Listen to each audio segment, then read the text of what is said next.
Today, I'm so pleased to introduce Cecile Mazzacurati, a leading voice in global efforts to end gender-based violence. You bring a deep expertise through your work experience through the United Nations FPA as a gender advisor, forwarding strategies that tackle both immediate needs and long-term systemic change. How are you doing today?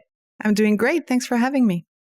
Awesome. And how was your commute here? I know it's so much going on in the world today. A little crazy right now in New York City with the General Assembly. Nice. Awesome. So we're so happy to have you.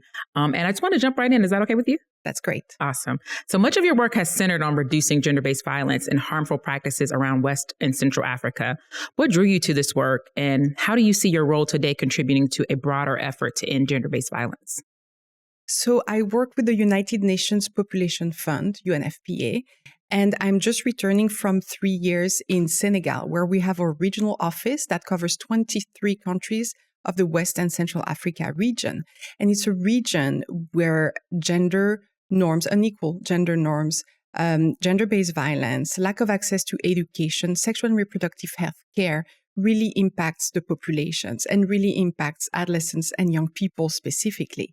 And it's a very young region. 66% of the population, 66% of 471 million people in this region are under the age of 25.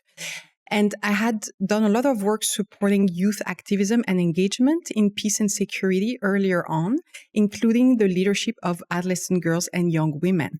But it's actually really difficult in that part of the world and elsewhere because of the violence and the threats that adolescent girls and young women face. If you're married at age 14, if you're not in school, it's very hard to engage in public life. And everywhere for women, engaging in public life, even simply public discussions, can be very dangerous. So that was really the reason why I wanted to work on GBV specifically in that part of the world.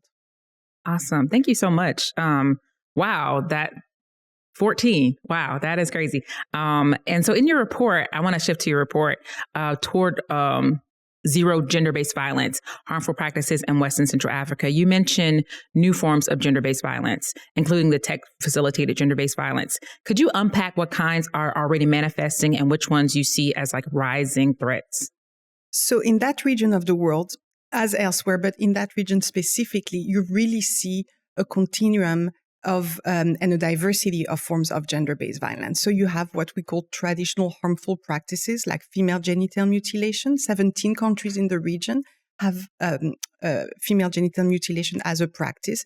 In some countries like Guinea, Sierra Leone, Mali, it's 80% of the girls who are cut. In this region of the world, you also have 7 out of the 10 countries that have the highest prevalence of child marriage. So it's girls being married when they're still children. And then, of course, you have intimate partner violence, sexual violence, including in conflict crisis, etc. And in addition to these traditional forms and well-known forms of violence, you have new forms of violence emerging, including facilitated by technology.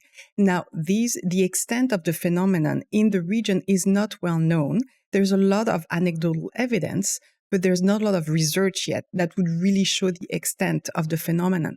But I want to share an anecdote to illustrate. So I was meeting with activists who are working on ending female genital mutilation. They're from the Central Sahel, Francophone countries.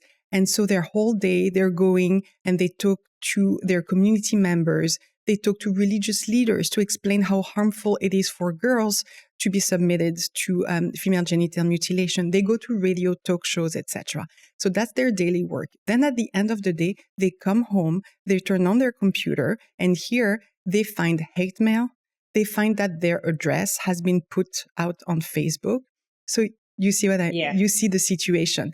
They're fighting violence in different ways and at every step, and they're themselves victim of these forms of violence that are, again, really threatening women rights organizations, women rights activists, but again, to extent and forms that are not well known and understood in that part of the world. Awesome. Thank you so much. Well, not awesome that it's happening, but that information is just, because you think about it, the question when I framed it, I was thinking about, the people that are living there, not even thinking about the people that are there to do the work, that are there to educate and inform, those who are impacted by this violence, they are now becoming victims of that same violence in different forms because of their activism, because of their desire to educate and inform the community. So that is exceptional here. That also too, that you're being made aware of it, but also like you said, it's still too fresh to have the numbers, but people are being made aware of it, and people are looking to figure out how do we make the difference. Yeah, absolutely. So what is one takeaway you have for viewers of this broadcast? Ending gender-based violence is possible, and everyone has a role to play. You can be just a parent, maybe you're an educator, maybe you're a broadcaster, or maybe you're a religious leader, maybe you're working in the private sector in tech. Everyone can play a role. You can call out inequalities. You can call out gender discrimination, because gender-based violence blossoms and develops on a bedrock of thinking that women and men are not equal, thinking that gender is an ideology and that it's not just about the equal rights of all people. So I think everyone can just do their part every day by just calling it out when they see it, by reminding everyone that everyone has the same rights, and it can be to your kids, to your community members, to your political leaders. Thank you so much. I love the simplicity of that statement, that everyone has a part and that this can end. I think when we ask those questions, we look for the big, profound, long messages about all of the, laundry list of things that you could be doing. But the simple statement is that it can end and everyone has a part is so simple, but so profound. So thank you so much for your time today, Cecile. I really enjoyed this conversation, and thanks for being here with us. Likewise. Thank you so much.